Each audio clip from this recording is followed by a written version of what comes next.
Hello, everyone. Welcome back to the Medical Freedom Radio Show. You're joining me, Heather Lynn Martin, and today I have a very special guest. I'd like to welcome to our show Dr. Winn Sams. She's from North Carolina, formerly now South Carolina, and she is a political activist with a large focus on issues that are germane to our show here. So I'm very excited to talk to you today. Dr. Sams, welcome. Thank you, Heather. Should I call you Dr. Sams or would you prefer Winn? Winn's fine. Okay, Winn, thank you so much for being here. Tell me a little bit about your background and some of the issues that you feel are very important right now. Wow. Okay. Where to start? Well, being a chiropractor, I look at health very differently than a lot of people. And I've had to go through my own journey. I haven't always started this way. And I think a lot of us do that, where we go through cycles of our lives and we believe one thing and we're just adamant that that's the right way and we do it that way, to find out that, oh my goodness, there's more. And even worse, maybe I was wrong. So I've had to go through my own cycles, my own journeys to get where I am now. But my main, I guess, pet peeve is I hate for people to be taken advantage of. And in our healthcare system, I've seen it in so many ways that I just can't sit back and go, oh, okay, that's all right. That's understandable. I'm just not wired that way. So yeah. I have to do something, and I could complain, I could try to educate, but I just have to do something. So I took my paralegal training out of college and put it to use and started doing advocacy work. And by that, I mean writing legislation and passing it in states. I started out with heavy backpacks being an issue, because at that time, I have 3 girls. My youngest, I picked up her backpack and I was like, oh, whoa, this isn't okay. And yeah, I mean, it was just incredibly heavy. Yeah. And being a chiropractor, I thought, okay, well, nobody's talking about what's happening on the inside. Everybody talks about how to wear one and how to pack it, and schools were kind of glossing over the fact that there was an issue. So started out with that and got resolutions passed in I think 8 or 9 states. I have a whiteboard video that's available on YouTube if people want to go see that, that is being shown in schools. So just slowly but surely started working on that. But here's what I learned. I did it with no money. There were nobody was backing me. No groups were backing me. It was just me making phone calls. And I realized that if you just keep calling until you find someone who can share your passion, things will pass. If you try it the other way, it's a lot harder.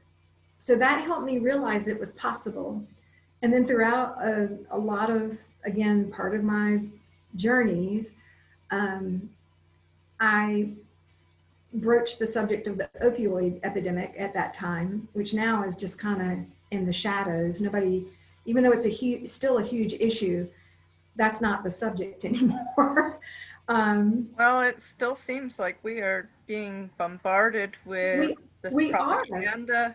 It really reminds me of the Reefer Madness type of propaganda films that you had back in the day. One pill will make you an addict, so nobody can have this medicine no matter how much pain they're in. It's been insane. Well, you bring up a good point, because that's another thing that I started realizing is rampant, is propaganda. Mm-hmm. And again, going back to what I was saying earlier, that's, people don't know any different. And again, with health, unless you have a background of studying the body and how it works, and you have some kind of information or experience that teaches you otherwise, you assume that you're being told the truth. And we have it right now, where we have all the COVID information, and it's hard because people just really want to believe what they're being told. And the only reason that I could know any different is because, again, I've had to go through my own journeys of going, oh, well, the government wouldn't say that or do that if it wasn't true. So you start to realize that there's something that just doesn't add up. And one of the big things that I learned is we listen to the words. That's what we're used to hearing, are the words. They sound good. They're from agencies or groups that we put on a high level of expertise. That's another big thing everybody's throwing around as well, the experts. Yeah. Well, there are lots of experts. So you have to realize or people have to realize that it isn't real unless there's a physical support. So if you have words, if it's not true in the physical, it's a lie. I mean, that's just the honest truth. So with the opioid issue, getting back to that, that's what I learned is that a lot of groups and agencies and people say a lot of great things, but they don't implement it. And that's what I was trying to do, and that's how I write my legislation, is I don't reinvent the wheel. I take what's already been written and isn't being implemented and go, well, this is a great idea. Let's do it. But even though it might pass, it doesn't mean that it's going to be implemented. So you learn a lot. Right. And I learned a lot about politics that I just never would have believed would have been true. I've had legislators lie to my face. I've had them manipulate. I've seen things where, it just would make your head spin. And that is definitely a factor, especially talking about the way the so-called opioid epidemic has been handled by the medical community, is that when you look at the actual guidelines or the legislation or the CDC wording, they're on paper, it sounds like it shouldn't be this closed case where anyone in pain can't get medicine. On paper, there's avenues to get there. But then when you go into reality, into practice, and people are reacting on emotions and fear, it's totally different. So how something is written up on paper on legislation and how that actually impacts society is very different, and it's divorced from the actual words. Right. It should be the same. It should be mirrored in the physical as written. But the biggest thing that I found, Heather, is nobody asks. Nobody questions it. So people just get away with whatever because nobody is looking at the hen house? Or who's watching the hen house? Nobody's looking. Is watching the hen house? Yeah, nobody's looking. No one. And the people that want it that way are fine with it because it sounds good. It makes us as society happy, but it's a lie. And that's hard. That's hard to wrap your head around, that there's so much corruption and deceit in what we are living. But our whole, if you look around, there's illusion everywhere. You just, true. And I think it's also overwhelming in a lot of ways because people are dealing right now with so much negativity and just so many changes going on politically, personally, socially. It's just all coming at us so quickly. But we have to see it. Yes. If we didn't see it, we wouldn't believe it. I mean, because it's actually been around for a long time. I mean, it has been. We've done things forever. But this is an incredibly opportune time where it's right in our face and you can't run. And Right. Like there was the activist Siobhan Reynolds. I've actually had some associates of hers on my show in the past, but she was an activist before I even became aware of the situation where pain patients were being discriminated against. She was out there fighting to change legislation and to just change these procedures. And like for myself, recognizing the experience of those close to me in chronic pain, you know, where she was prompted to get out there and fight, that's what, chronic pain patients look back at those days now like the good old days because they still could get some medicine. right. Now Well, the actual reality of it is I just know there's thousands, perhaps millions of people right now who are suffering, who are undertreated or just untreated at all. and I think you're going to see it. I hate to say this, but I think it's going to get even worse because with the fear that's being generated with COVID, then we've had a taste of it because it was like when we all went into lockdown and people couldn't get out. I mean, how are you supposed to get your medications? How are you supposed to, they can come through the mail, but there's just I don't, the bottom line is, I don't think it's about the patient at all. It's not. It's about money. It's about control. It's about an image. Mm-hmm. Again, that looks really good. We're for you. We're trying to help. This is, we care. Yeah. No, they don't. That a lot with the practitioners, where it seems like we're dealing with a very fragile and narcissistic ego. And there's they're between a rock and a hard place too. Yes, many of them are. And I've had guests on the show who are doctors who have been facing massive persecution just for trying to practice medicine in a correct and ethical manner. Right. I'm referring to the ones, though, who are just following the orders to keep their income secure, but not necessarily to be practicing without doing harm to the patient. Right. But they'll be targeted.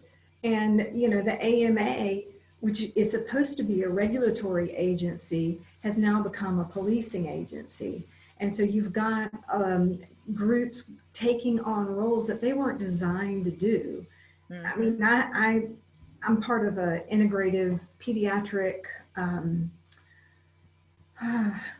group that used to be on Yahoo. They had to switch because Yahoo shut down their groups. But anyhow, when California took over, like for example, the vaccine issue, and they mandated vaccines in California for school-age children, a lot of the doctors spoke up and said, we can't even write exemptions anymore.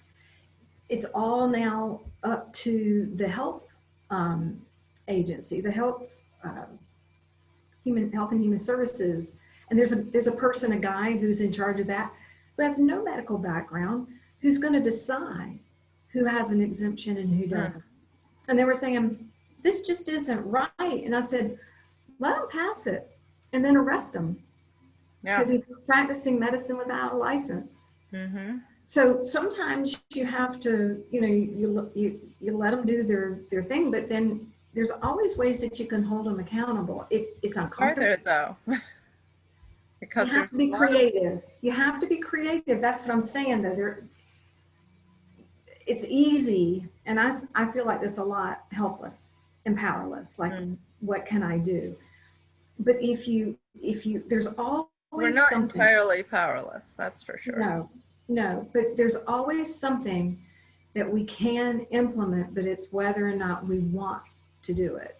Mm-hmm. It's, like I said, it's clear in that situation, if someone who is deciding who can, what is an exception and what isn't, and has not gone to medical school, that's not his job. That's way outside of And his I would scope. go as far as to say, and even if they have gone to medical school, Either way, it either way. still doesn't override the individual's experience. If a person has experienced a Totally. vaccine injury in their own lifetimes and doesn't want to do that again.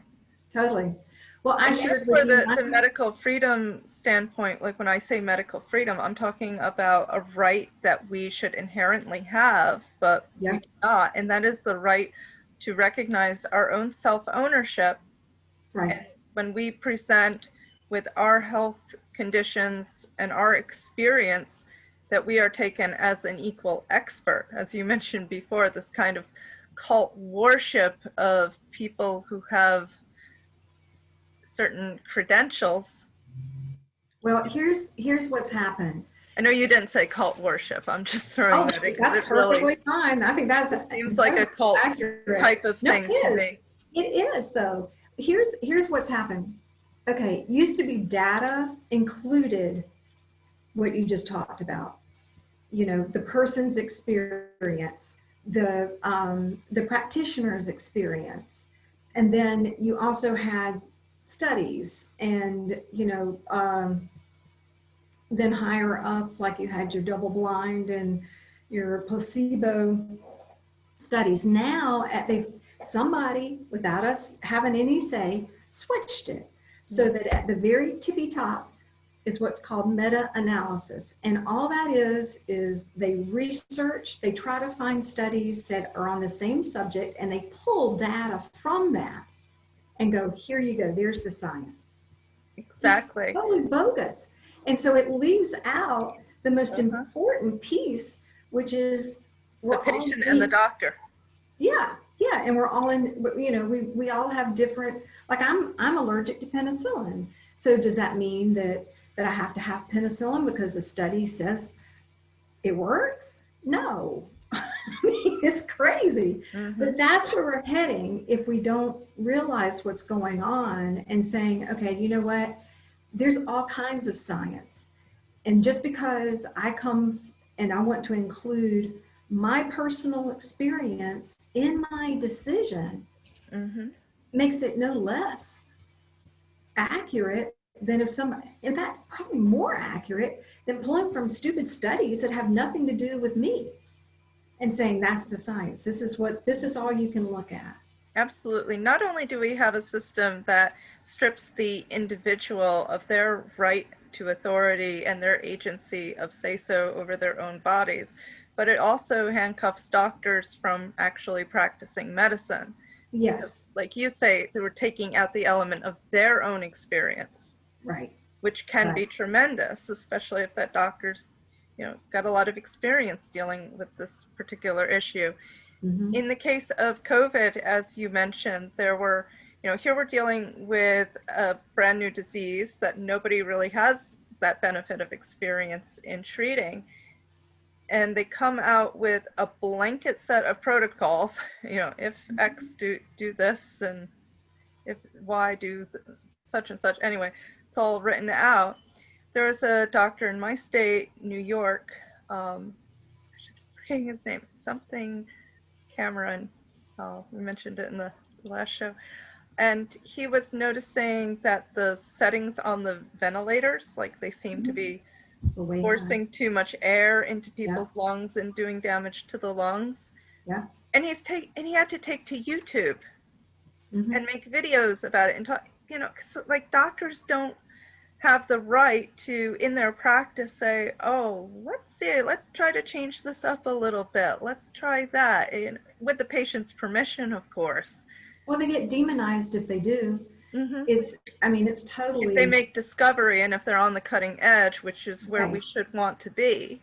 Yeah, or speaking out saying something doesn't add up. Again, remember we were talking about earlier, you've got all this data being thrown at us, but the physical doesn't add up. So you've got a discrepancy, and it's like, what do you believe? And that's where people are, I think, feel very confused. But if you just take it that one step and go, okay, if it's not the same, something is awry. It's just, that can be a place of peace that everybody can go to and go, all right, something isn't adding up in the physical from what we're being told.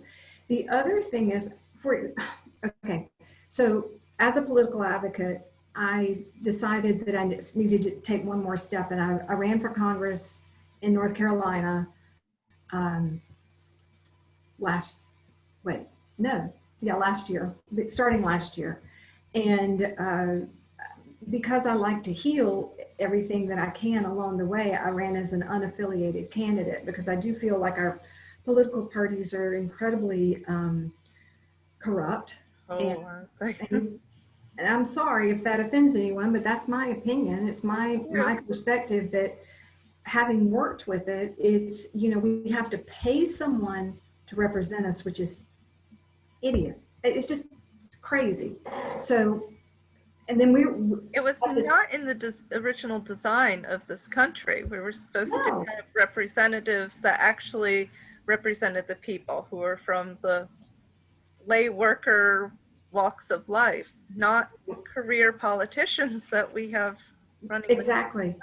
Anybody should be able to run. You should be able to run. Anybody who's listening should be able to run and throw their hat in the ring without any issues, my opinion.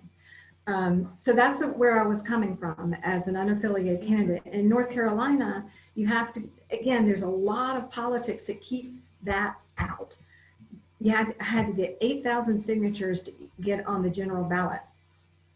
I was happy about that because I could get on the general ballot. But in December of last year, they redistricted my district and I had to start all over, and it just, you know, I couldn't do it. So then, not giving up, I decided to run for president as a write-in, again, to give people a choice, to help them think outside the box, to really start thinking, what am I doing? And what would it feel like if someone actually did represent, not, and it's not a political stance, it's just because I live this way. I love what I talk about. So that's that merging of the word and the physical because I live it. It's not something I'm just saying going, well, this sounds good to people and this is what they want to hear and this will get me a lot of votes. That's not, excuse me, how I work. Right. If you go to YouTube and you look at, I think it's Dr. Winn Sam's for President 2020, I did a video on the COVID.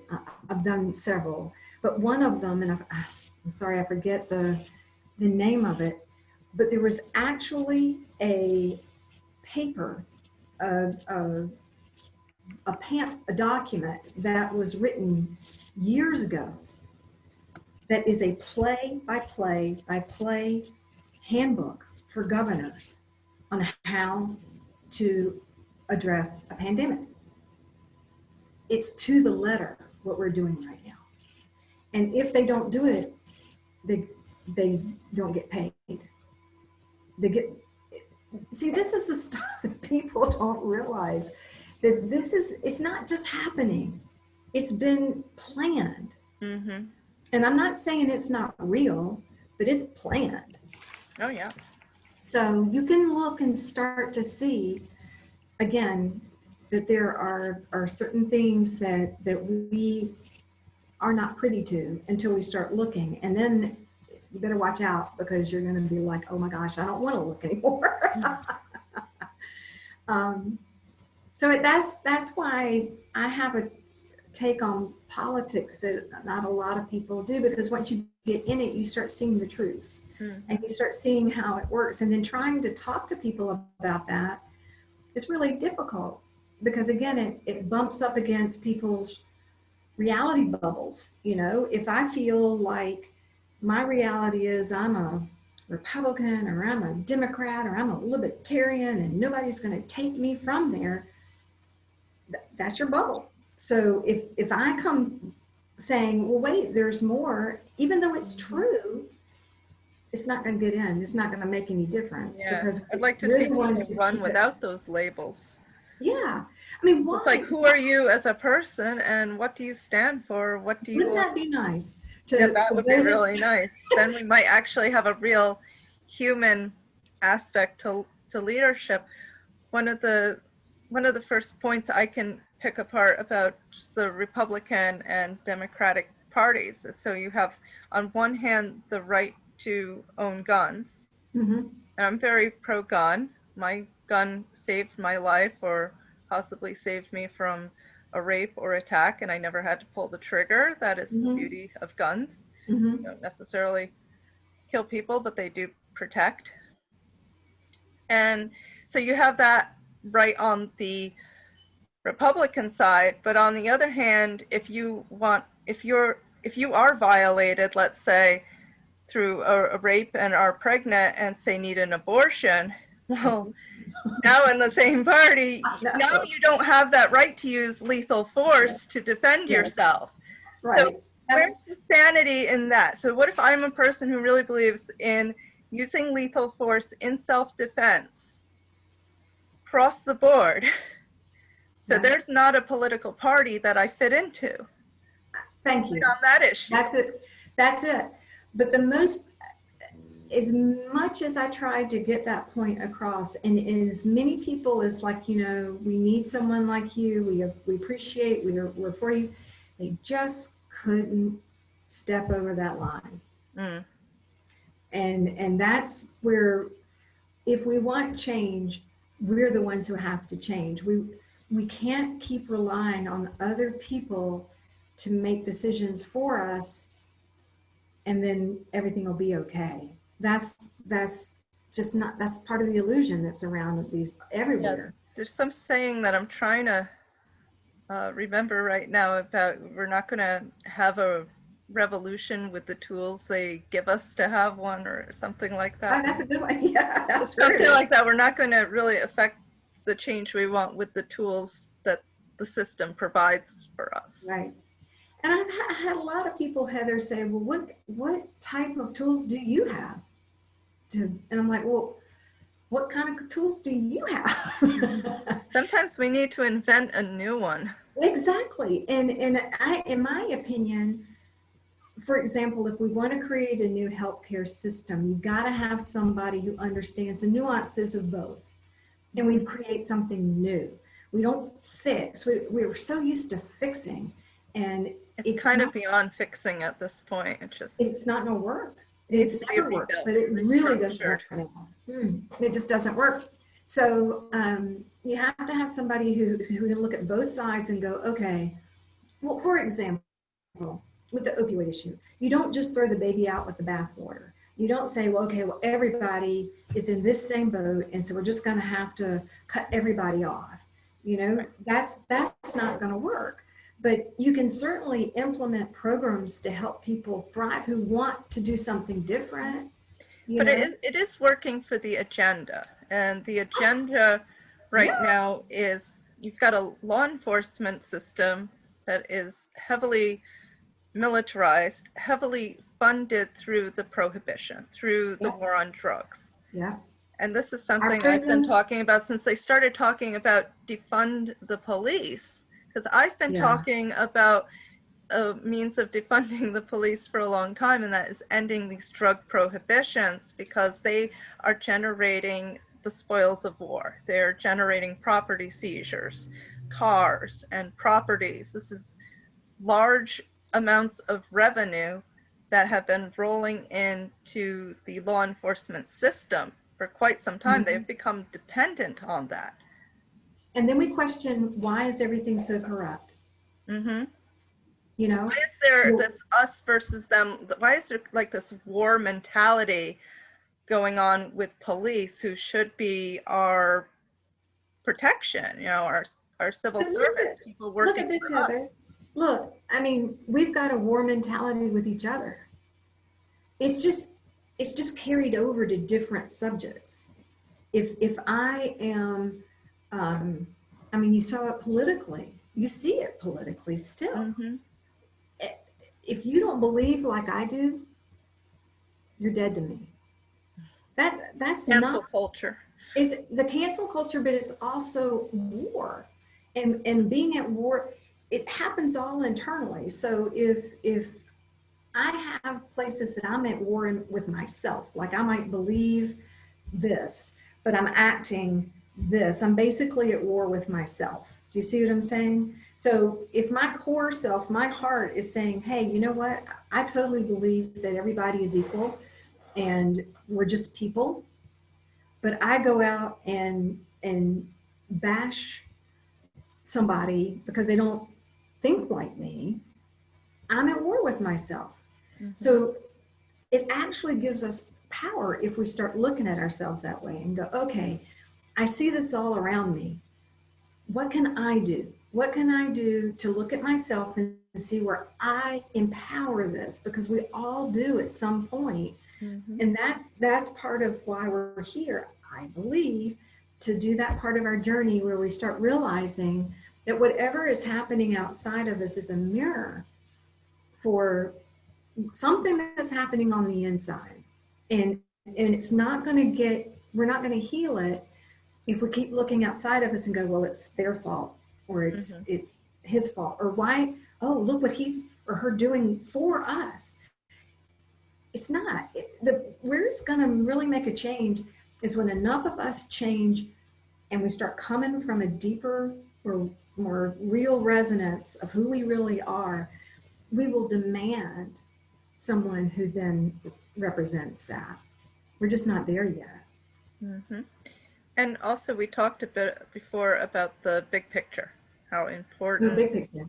We're both big fans of that, just looking at Absolutely. the big And picture, how everything fits together.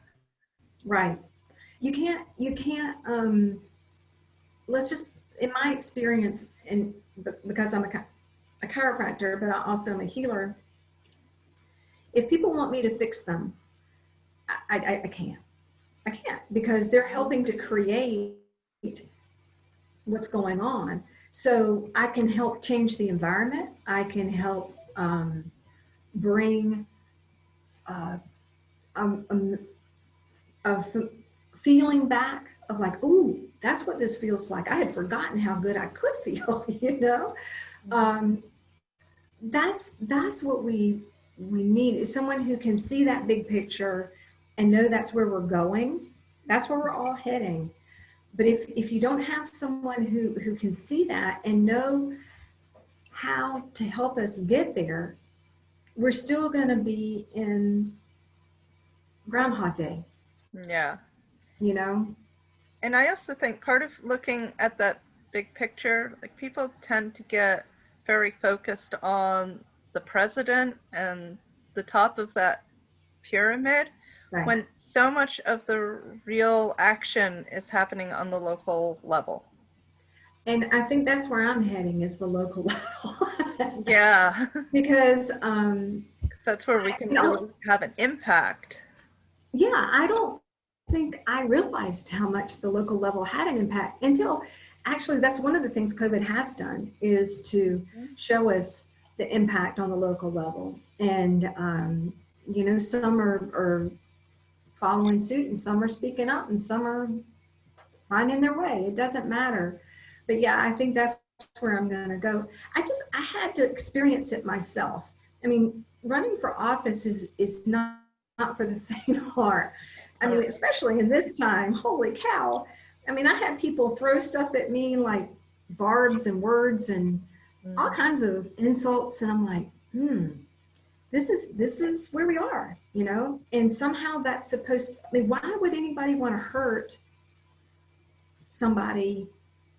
How does that help? And I just don't get it. Probably I because don't get it. people have been hurt by politicians so many times, they just figure that, that's why people get in there, is just to kind of bully everyone else. Yeah. I would hope though that if they looked, you don't even have to look hard. You But have to if look you in the know, third parties and those non-affiliated people yeah, that. well, but it's the character of the person. You said it earlier. Hmm. Just because a person is with a party does not mean they're a good person or they're a Right. good character or they have good intent. And if you do have good intent, guess what happens when you show up your first day? You're told exactly what to do. The lay of the land is this. If you want to stay here, this is what you got to do. So you can go with all kinds of ideas of how to change, and you're going to be like the trendsetter. And Yep. so it's just a very interesting time, and I'm really excited actually to be living in it, because it really, think about it. Yeah, because think about it. This is the only time in history that we've had the golden age and the dark age at the same time, the exact same time. And I believe that it's there for us to make a choice. What do you want to do? Do you want to empower the dark age again? Or do you want to try something new? Let's go to a more, and I don't mean golden like, but just something different that we all are a part of creating, and we all decide how it's supposed to look. I mean, and that's not pie in the sky. I mean, that's the opportunity that we have right now. It seems like this is a time of great awakening as well. It is. Absolutely. You can look at astrology, it all supports it. You've got tons of energy that's being pumped into our surroundings and to us. And I will say, as someone who is aware of this, because this is what I work with, it's bringing up things that we've tried to escape ourselves. It's bringing up things about us, our beliefs, our traumas, our hurts, anything that doesn't align with what we're actually trying to do, which is to rejoin our core, our heart. It's coming up, and it's going to have symptoms, but nobody knows how to listen to those. They're just messages, but nobody listens, and we just try to fix those. So this is, again, a huge opportunity to heal, if you want to see it that way. Yeah, this whole period of the pandemic too, although it's been such a major shift and a change, and people talk a lot about the disconnect through it, I also see where there's a lot of connection. Absolutely. That has been made that doesn't normally happen. Absolutely. For example, the kids going back to school and working with their families on their education. Yep. Look at what it's empowered. Family. It's empowering family, community. It's changing the work dynamic. Suddenly, you're not bound to the workplace to do your work. And you can do it at a pace where it's not so, stressful and harried and I know people are going to say, yeah, but what about families that are not healthy? And that's true. But again, it's all an opportunity if you see it. Yeah, they weren't healthy before either. They weren't healthy before either. Yeah. It makes them look, if they can. Do you see what I'm saying? Yeah. So, and then people have gotten out and exercised more, and they're out in the sunlight. I mean, one of the big reasons I moved to South Carolina on the coast is I was in North Carolina in the mountains, and I'm like, well, if I had to be quarantined, where would I want to be? And I'm like, ooh, the water, that's where I want to be. Because that's what I live off. That's where I thrive. And I think you're seeing a lot of people make moves to different places because that's what speaks to them. Maybe it is the mountains. Maybe it's the plains. Maybe it's, where there's no one around because that's what you need. It's really about what will help you, support you the most in doing your work. Again, that's what I've noticed. It's all about, people can say, oh, well, it's all about glass half full. No, it's not. Because it sucks. A lot of the stuff that we are having to work with hurts and it's painful and it's not fun. Yeah. But by going through it and looking it in the eye and go, I know who you are. I've seen you around here way too much. Yeah, it's definitely better than just avoiding it and staying in the darkness of ignorance. Right. because we definitely need to create something new. Something new. And I think, again, this is an opportunity for all of us. There is, and we tend to, what I call, come from our lower body, which is our mental, our emotional, our physical bodies. They have a purpose, but if we come from the lower vibration part of it, there's right, wrong. There's good, bad. You do it right or you do it wrong. You do it or you don't. It's very limiting. And that's where a lot of us come from. But if you join it with the higher centers, it becomes about expansion. It becomes about love. And it becomes about creating something new.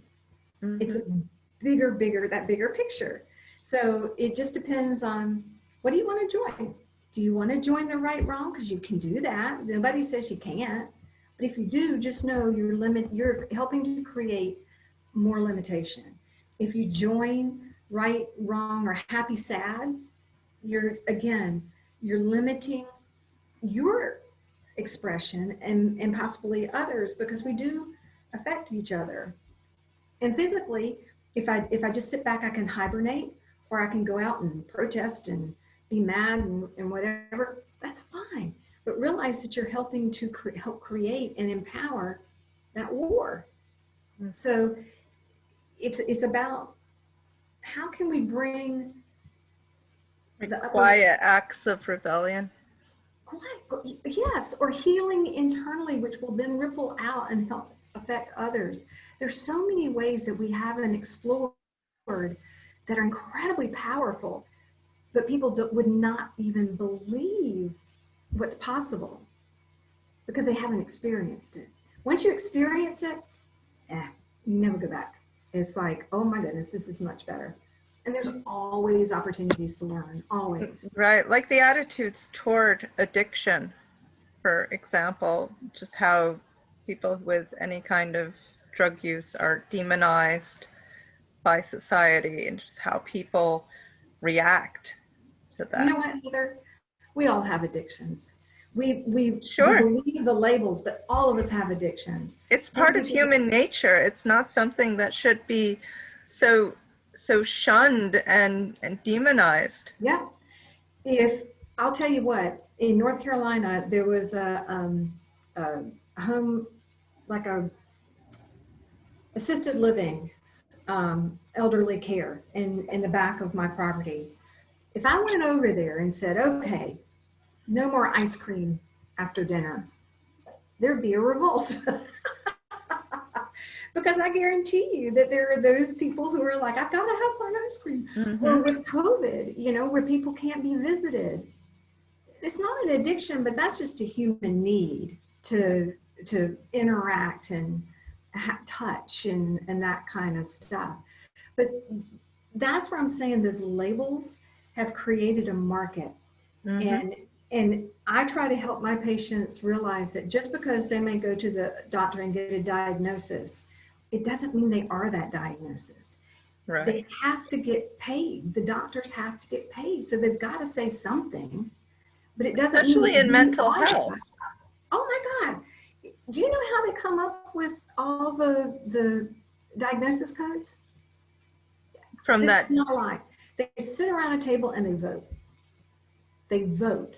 So it's constantly changing. So if somebody comes up and goes, oh, okay, well, this came into my office. This is a new one. Let's give it to someone. Unless we got to do a diagnosis code because we can get paid. Mm-hmm. So people do not realize how it works. And once you do, you're like, oh, this is not good. This isn't healthy. We must have something different. Yeah, I was talking to someone once from a mental health organization who's giving me their elevator spiel about all these great things that they have to offer. So I'm just like, asking them about it. So what's the process? How do you do? And they say, well, first you've got to come in and then you get your assessment and your diagnosis, and then you can see a counselor and do everything. I'm like, well, what if you are just mentally healthy and you want support? What if you don't want a diagnosis? You just exactly. And they're like, oh, we don't have anything for that. There's no mental health. There's only mental illness and dealing with And I would that. call it emotional health. And because we never talk about emotional health, it's mental health. It's all lumped into one. But the emotions are incredibly powerful, and that's where we've been taught to just they're bad. You either feel good or you feel bad. And if you feel bad, then here, let me give you something that will help you feel good. And that's how a lot of our addictions start, no matter what they are, because we all are designed to feel good, but it's a higher feeling of good. And we search outside of ourselves for that feeling. Yeah, it's especially intimidating when any doctor's office, like even when you're just going in there, asking you things like, do you have any suicidal thoughts? Do you have any Oh, thoughts of harming your, let me tell you, are my you in a daughter, safe environment? Like, my it's youngest, scary. my youngest daughter, when she went to college, it's hard. That first year is hard, you know? So she went into the clinic for something, and they gave her a questionnaire with those types of questions. And of course, she's very honest. She's like, yes, I sometimes do. Yeah. They put her on antidepressants. I didn't know about it, and I get a call. Your daughter's suicidal. You need to come pick her up. And I'm like, what? What do you mean? Yeah. He's fine. So I get there and I find out what's happening. I'm livid because, you know, it's like, this is silly. So it's, again, a market. You've got kids who don't know. They're coming in, they're getting away from home. Bless you.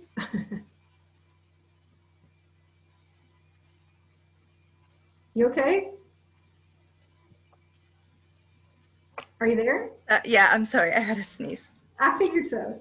Yeah. And they take advantage of that, and they get them started on those medications right off the bat. She didn't need them. She was just trying to learn, you know. And my mother, my mother was manic depressive. So I learned a lot from her, watching what she went through and how one medication would then lead to another, which would then lead to another. And it was this cascading effect because she didn't like feeling constipated. So then she would be given a laxative, and then that wouldn't work. And so then and I'm like, oh my gosh, there has to be a better way. So she really taught me a lot about the system and how it works, feelings, and how to ride, because they're a wave. You have to learn how to ride that wave and then try to find that middle point, which is really difficult for a lot of people sometimes. So again, everything that I've been through in my life, it's been a very difficult times, at a lot of times, but it's taught me everything that I need to be right here at this very time to understand and be compassionate and know how to make changes because I've been through it. You know what I mean? Yeah. So that's kind of the long and short of it. I know we're getting to the end here, but Yeah, we've got about another 10 minutes to go. 11 minutes. And I'm being very honest. I have nothing to hide. You know, I'm not ashamed at all. People would probably say, ooh, well, don't you get worried about having mental illness? And I'm like, no, because I have a totally different perspective of what health is. Here's something to remember for people too. The World Health Organization has the definition of health that nobody talks about. And their definition of health says, health is not merely the absence of illness or disease. Keep that in mind. But the well-being of the whole person, spiritual, emotional, mental, physical, and social. Now, why isn't that being used right now? Why is it all about keep the illness at bay, keep the disease at bay? Ooh, you know, why isn't that talked about? They're a health agency too. Why is that definition of health inferior to what we're hearing from the CDC? So again, we've got to know that is a definition of health that we can empower. What is the CDC's definition of health? Well, it's basically what they call public health, which is all about illness and disease. Mm. That's all they study, and how to Right, the sick care as approach. take care. Right. And I think I told Healthcare. you, right. I think I told you that I got a chance to confront the World Health Organization at a conference in Geneva, Switzerland that I was delivering data at. And they totally didn't even answer my question, just what I said. I was like, where did we get off the track? Because everything that we are concentrating on is keeping it, everything's a focus on illness and disease. Yeah. And afterwards, there were doctors from all over the world there that came up and said, You manifest what you that. focus on. I'd never thought about that. They didn't think to think about that. So that's what I like to do. It's just like, I'm not going to argue, because if you've ever been aware of what happens in an argument, no one wins and you feel drained afterwards. Right. You want a dialogue. A dialogue. Let's just talk. Let's work something out. Let's say, okay, well, yeah, that's true. That works. How about we create, again, something new? But you have to be able to know how to do that, because it's so hard sometimes. Where somebody, if there's a trigger in me at all that gets like lit up, then it's like, oh, you want to scream at someone. But especially when it comes to the mental health, this focus on the illness and the sickness is very detrimental, because one of the things that happens when a person does get a psychological health diagnosis is that can affect other aspects of their lives. Oh, of course it will. For example, gun owners. If you're a person who owns a gun, that's something you have to take into consideration. If you have a mental health issue on your file, and then some legislation is passed saying that if you have any mental health problems, you can't own a firearm, well, now your rights have been violated. Your privacy is It goes back to the labels. Out there. I mean, go back to my mom. My mom had her master's in social work. So it was really interesting that she developed some kind of challenge that she had in her life, where she could feel that other side, because she was so used to diagnosing and working with others who had the illnesses. And then she got to experience what it was like. And so often in life, that's what happens, is you get to feel both sides. And that gives you a better perspective if you can look at it that way. But labels do nothing except categorize. That's all. You know, I'm a chiropractor. Ooh, there are a lot of people who feel like I'm a quack. I used to think that way. I totally did. And then I was found very wrong. And so I went back to school after being out for 20 years, 3 little kids, single mom, and I ended up being valedictorian in my class. I have no idea how I did that. And that goes back to the AMA and their push to make allopathy the standard of medicine. Yeah, but again, people don't know that. They don't know. It's so important to know the history. There's a whole story about how we got here that shows you ways out. Or how the AMA tried to put chiropractic out of business. They had it on paper how they were going to put us out of business, not because we were quacks, but because we offer something that they don't want to be offered. It's a threat. So it's an interesting conundrum, but it really matters, I think, for all of us as individuals to take things that we hear at first glance with a grain of salt, and then do your own research. I'm a huge researcher. You know, try to find out your own truth. Don't just take it in like, okay, well, this is what they say. This is what the CDC says. This is what the government says. Find out your own truth. I'm talking today with Dr. Winn Sams, who is a political activist, and you're listening to the Medical Freedom Radio Show on WGXC Acra 90.7 FM. Thank you, Dr. Sams, for being on our show. We still have 5 minutes left to the show. Just wanted to get your name out there again. Thank you. I think that's important for our listeners to know who you are.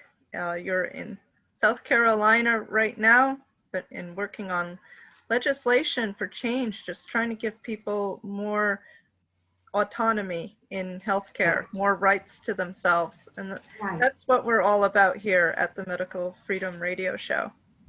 Well, thank you for the opportunity to be with you.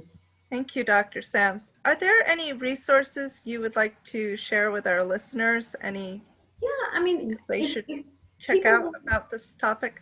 well, I think the best one that I have is my presidential site, because you can see, and it's not about promoting me right now. It's What's just, the URL for that? it's www. The letter A, it's all lower caps, the letter A, WINNFORUS.com. So it's a win for A us. win for us. That's right. A play on your name. A win with two N's.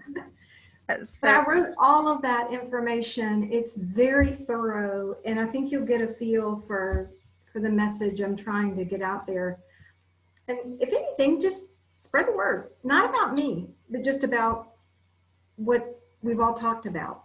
And we're up here in New York. That's our broadcast area. Yeah. But we're all connected. I know I've talked to Absolutely. people from all over the country, and every state I talk with, we're all dealing with these issues, these barriers to healthcare, these barriers to access. Well, it's because of people like you, though, Heather, that you're acting as a connection for people to see, okay, yes, there are other people out there that are on the same path. So thank you for doing what you do. Yeah, that's because I stepped back and I looked at the big picture. I was looking at the situation that someone close to me was having, being in chronic pain and trying to get treatment. And then I looked at, well, that's the same thing really that the people who are fighting for their reproductive rights. Mm-hmm. That's the same thing they're fighting for. The people who want to have a choice when it comes to vaccines, they're fighting for this. And there's so many other areas. It's amazing how many opportunities there are to just kind of shut down the patient's authority and expertise on their own bodies. Even people who are on diabetes, who are dependent on insulin, they have to go and jump through all of these hoops to get a current prescription and be current with their doctor. They just can't walk into a pharmacy and get what they need. And that's Right. One of the thoughts I had for a stepping stone of getting to that point might be for a way that people could get a license in a prescription substance. Like say insulin, if they could just like take a test, Well, that's an interesting. showing See, that's that the they have creative part. expertise Yeah. in that particular medicine. They don't have to be medical professionals. But I've definitely seen people who do live with chronic pain or chronic health conditions of any sort. They tend to be experts on their condition. They have usually done more research on that particular condition that they're living with than most doctors that they go to see about it will have. One more thing, and then I'll Okay, we have 1 minute. Okay, 1 minute. There's a kind of law called, I can't think of it, starts with an I, but it's like a patent law where we're the only ones of us. So that makes us unique. You cannot, anybody who would try to harm or change or affect that blueprint is actually violating that kind of law. Do you understand what I'm saying? Mm-hmm. But it goes higher and deeper. That natural law that we were talking about yesterday, and you'll see that on my site. That's what needs to be empowered, not so much the laws, the rights, the personal rights that we hear of all the time, but the natural laws. Mm-hmm. We're unique. We're the only ones. Nobody should be able to tell us how to work with us because we're our best knowledge on that. That is so true.